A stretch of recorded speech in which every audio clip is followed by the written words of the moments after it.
Today's episode of Chat and Chew is sponsored by Be Positive Productions and Multimedia Studios, LLC. I like to think of imagination as something akin to a superpower. Used in the right context for good, it can help bolster our aspirations and propel us closer to our goals. We visualize the outcome of our accomplishments and work toward attaining said thing. However, when used to propagate untruths, reality can become distorted. We no longer know what's real and what's not. The more often we repeat something to ourselves, the more likely it is to become our truth, and the lines between perception and reality begin to blur.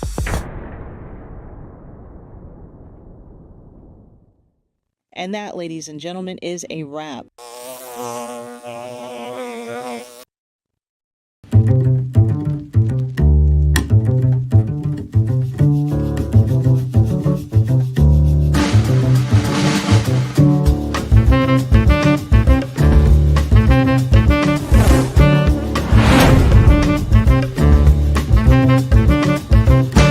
Please make sure you follow us on Facebook, like and subscribe to our YouTube channel, and of course, hit the bell to activate notifications that will remind you when we're on. Please be sure to leave us a comment to let us know how we're doing. We'd love to hear from you.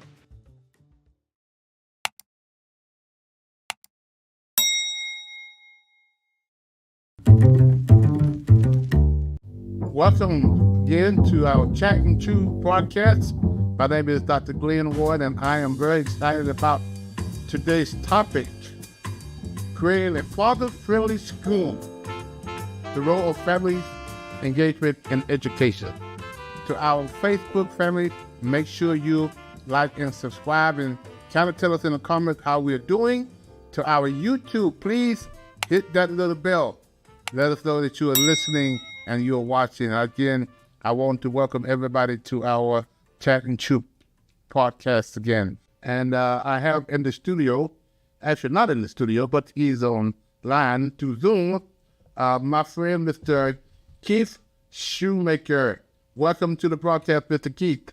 Well, thank you. I'm Keith Schumacher. I'm the Executive Director of the National Alliance for Father-Friendly Schools. We're based here in North Carolina. You know, I had an opportunity to meet you. I think, Keith, the first time was back in, I think, June of this year. We were together at the Fatherhood Conference put on by Family Resource Center, very good Fatherhood Conference, a men's conference, and I think I got to meet you. I had to speak at another engagement that morning, and when I came to the meeting, first thing my wife said, Angela said, "You have to meet Keith."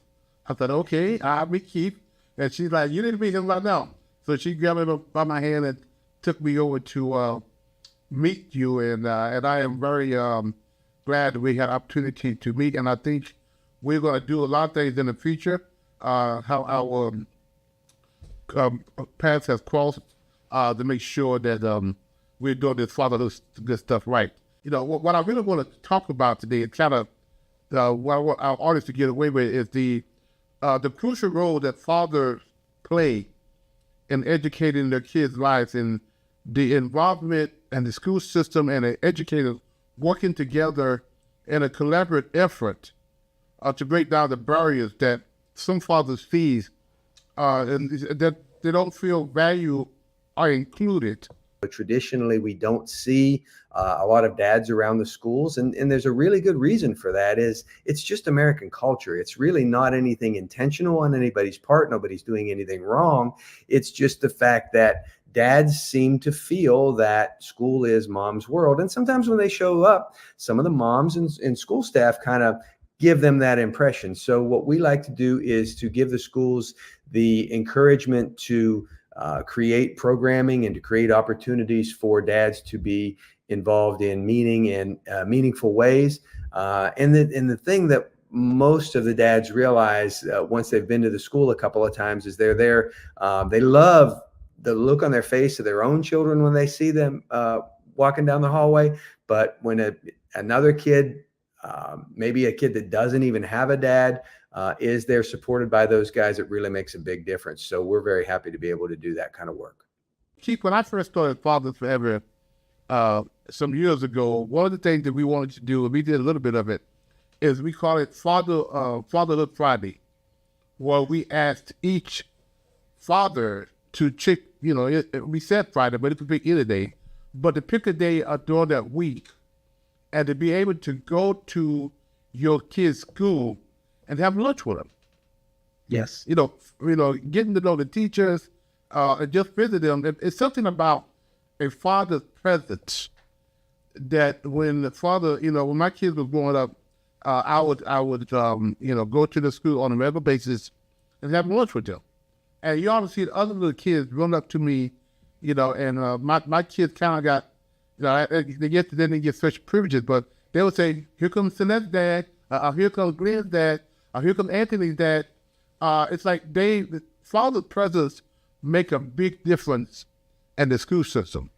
And so that's why I was so excited when I found out the work that you guys were doing, to have changed the culture to make sure that fathers know the importance of them being a part of their kids' like education, PTA meetings, going to not just sporting events. A lot of fathers show up at sporting events, which is good.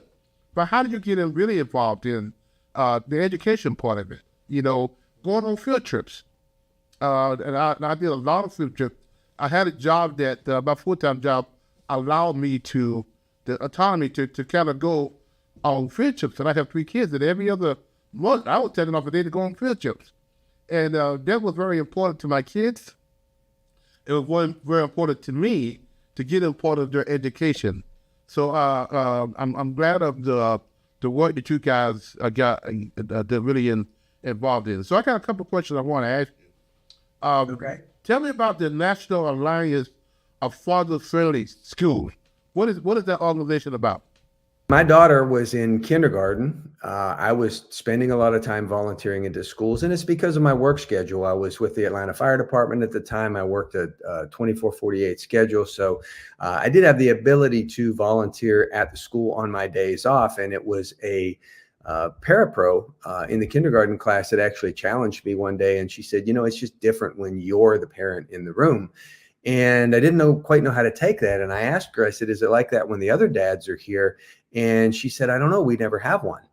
And that was when, I really kind of got the drive to be able to do something to help include and engage dads. And I tried to do what most guys would do. I tried to start a daddy's club. I tried to do, get guys to come to PTA meetings. I tried to get guys to come in and occasionally volunteer to read and things like that. But there wasn't any structure. There wasn't anything to go on. So it really kind of fell flat on its face, and we really didn't get anything going. And it wasn't until my wife had transferred to another school, our kids had moved over to this school, I was volunteering over there, that I found out about a program called Watchdogs.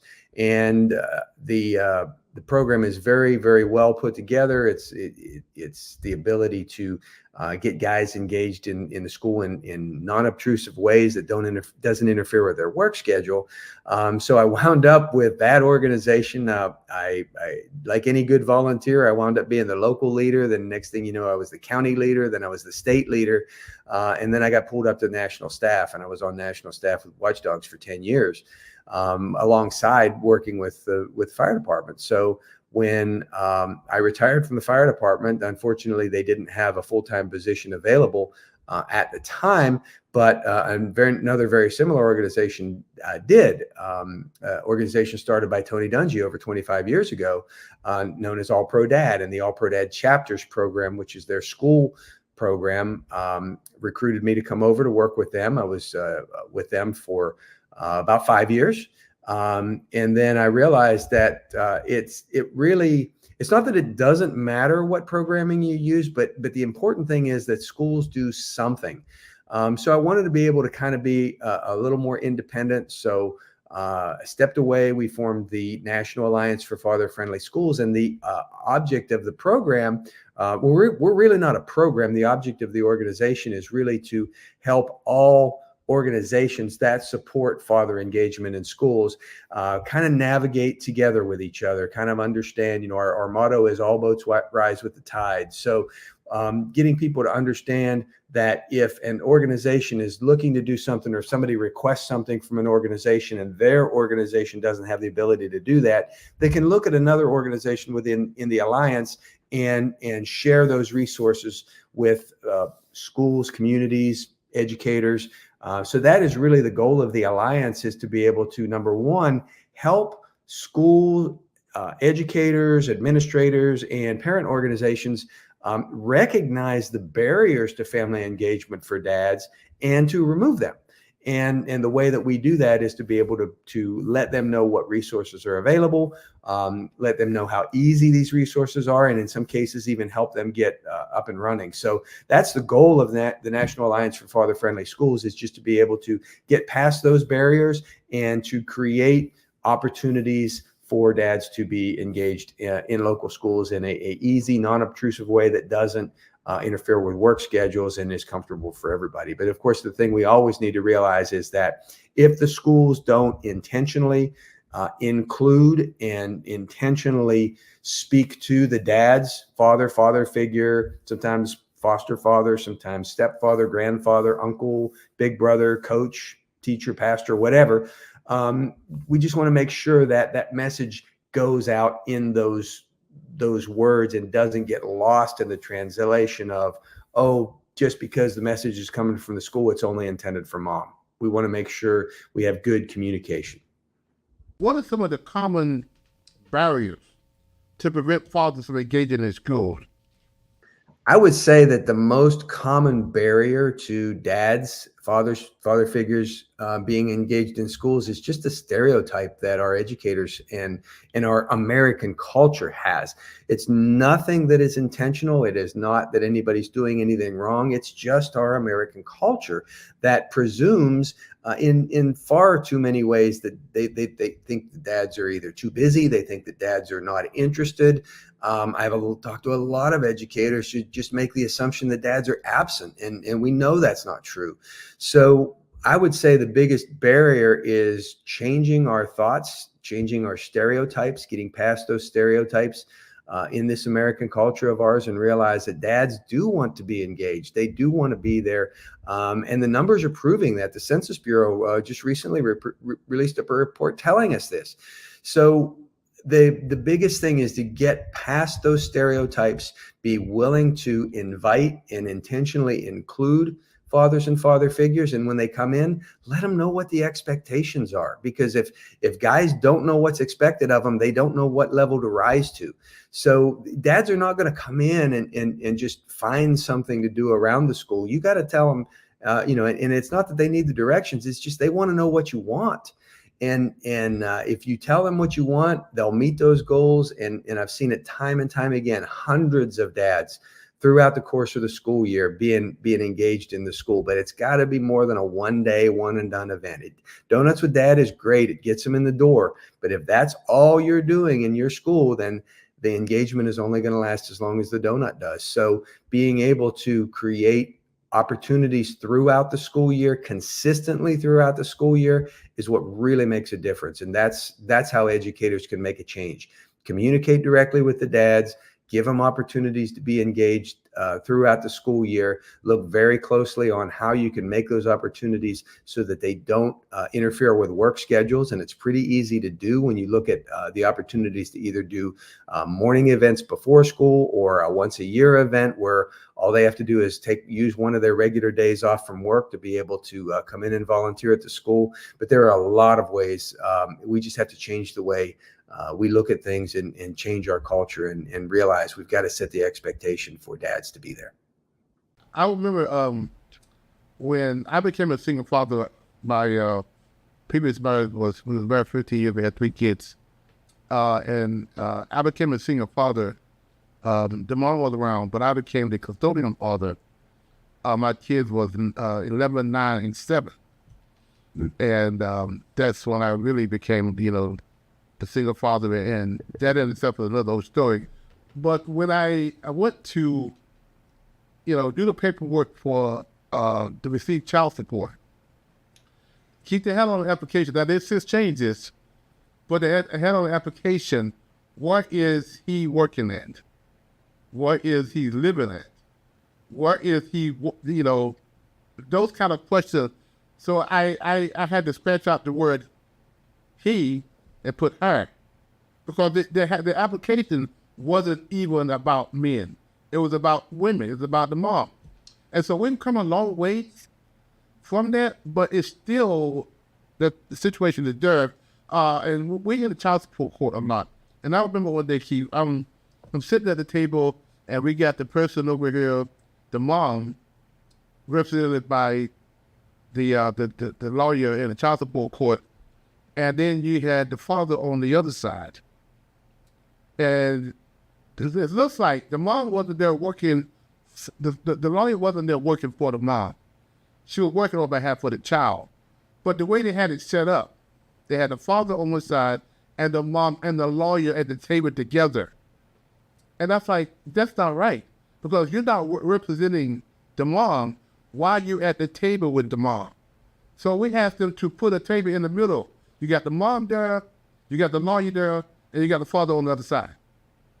But just that one little scene, it makes it look biased that the lawyer was there working on behalf of the mom. And so those are the little small things that we have to shift in our perception about getting the father to the table, as well as making him feel included. And so what are some of the best practices that you've seen have worked that kind of forged that relationship to get the father to the table even more? Well, I've had the benefit of working with literally thousands of schools across the country over the last 15 years, and the best practices are very, very easy. And for those of you that are going to be counting the coins, they're actually not very expensive at all. They're very low cost.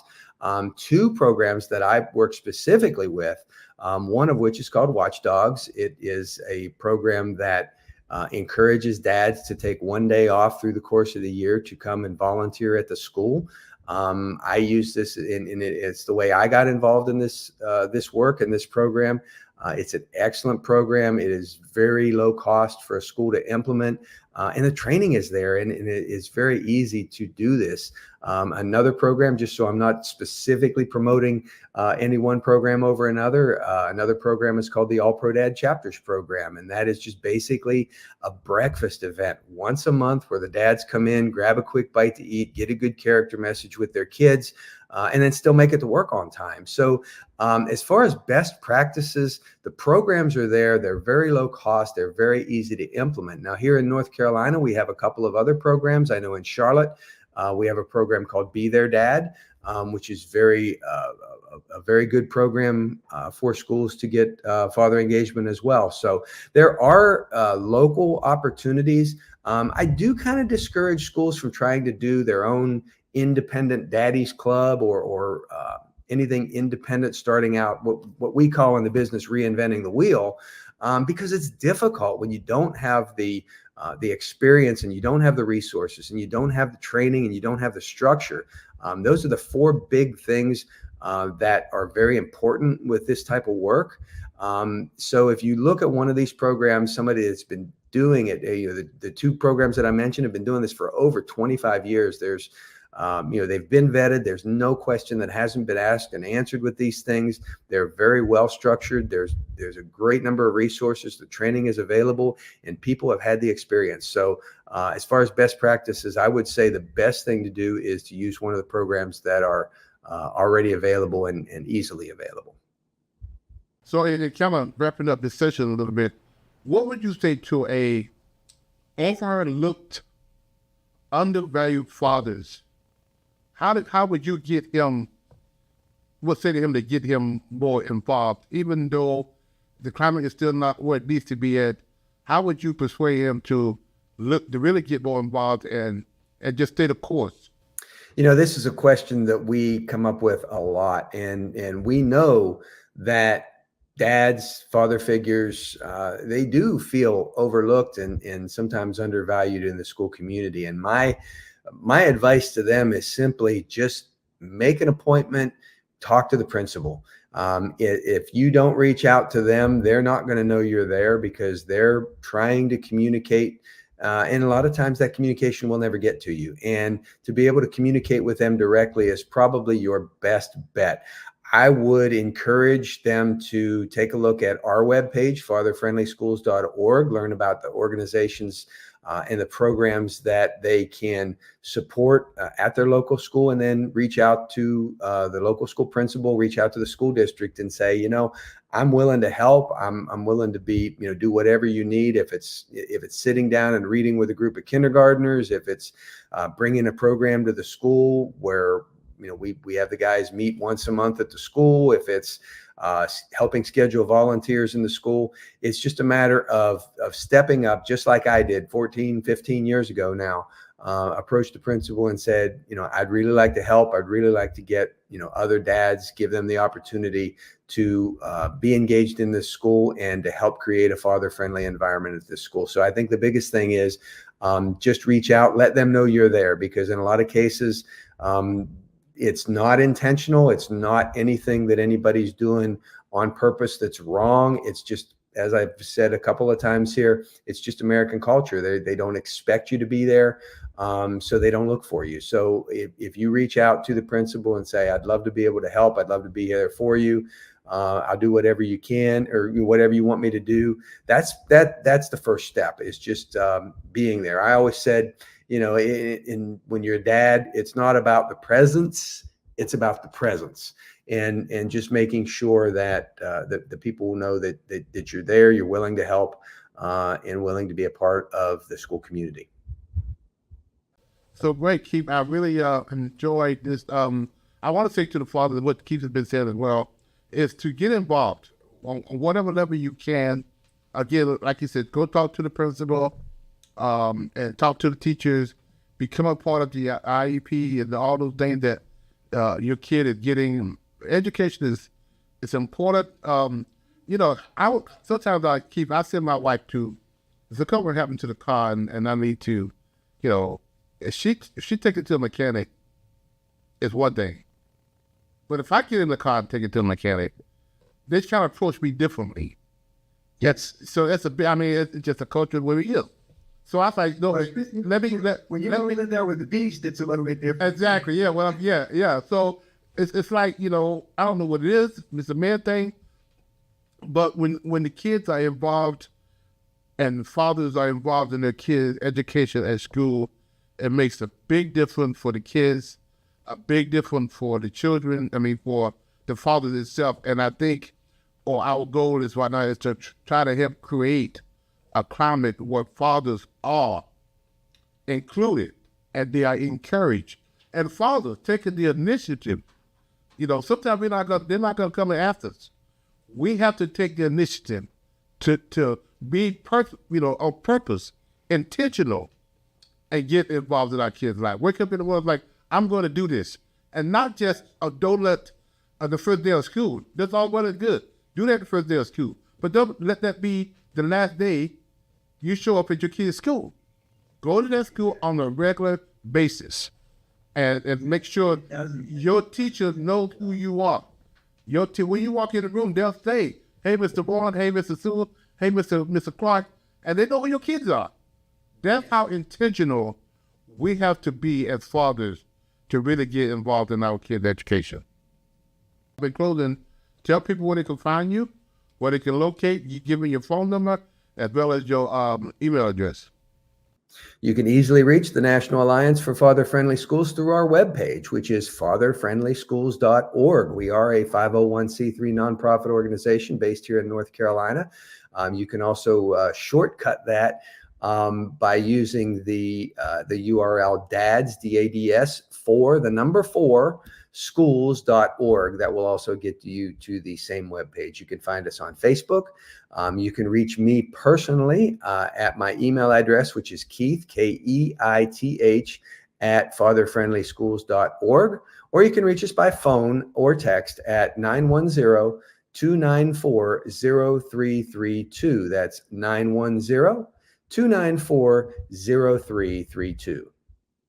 The National Alliance for Father-Friendly Schools is so proud to have Fathers Forever join us as an Alliance partner. You can go to our webpage, see all of the great members of our Alliance, which is the second page on our webpage.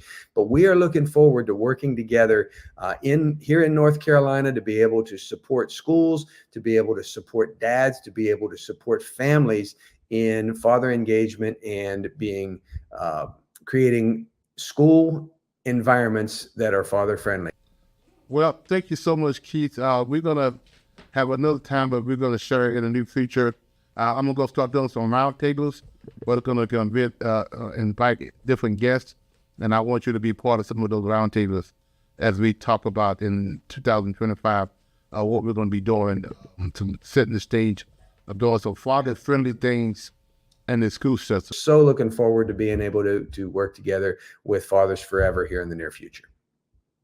So again, thank you so much. I appreciate the opportunity to talk with you, to work with you, and we're going to be doing some great things together. I just feel it in my bones. So thank you so much, Keith. Once again, to my audience, I want to say thank you for watching. Share this video, this podcast with your friends, educators as well. If you have a teacher in your family, if you have a coach in your family, share this podcast with them, and so we can all kind of be on the same page as we try to look at getting fathers more involved in their education and the school system. Until next time, I'll say so long, and we'll see you again. Here's 3 ways you can support our Dads at a Distance initiative. Give a copy to a family member, a friend. Please. Donate monthly, a book monthly, 5 books monthly, how many books you want to do monthly donation. Reverse book signing, your church, your business. You can make a donation go to our website at www.afatherforever.com and go to our PayPal at Fathers Forever. Our Cash App is $Fathers Forever. Make your donation today. Please include in the note section, include DAAD. Again, it's include in the note section DAAD. No. If you or someone you know would like to be a part of the show, please visit our website at www.afatherforever.com or call us at 919-779-9905. The Chat and Chew podcast streams Thursdays at 8 p.m. on YouTube and Facebook. To schedule a reverse book signing or to find out more information about how you can become a part of the programs you've heard us mention today, please be sure to stop by our website as well. Hello, everyone. This is Glenn Warren, founder and executive director of Fathers Forever. I want to share an alarming reality with you. 627,000 fathers are incarcerated that have kids under 18. Now, there are 56,000 moms incarcerated who have kids under 18. The reality is there are so many more fathers incarcerated than moms. This is why I Am a Father Forever book exists. Now, I need your help. I am inviting you to help us get this book into as many fathers incarcerated as possible. Here's how it works. For your donation of $22, we will provide a book to an incarcerated father. Thank you in advance for helping Fathers Forever heal fathers and save families.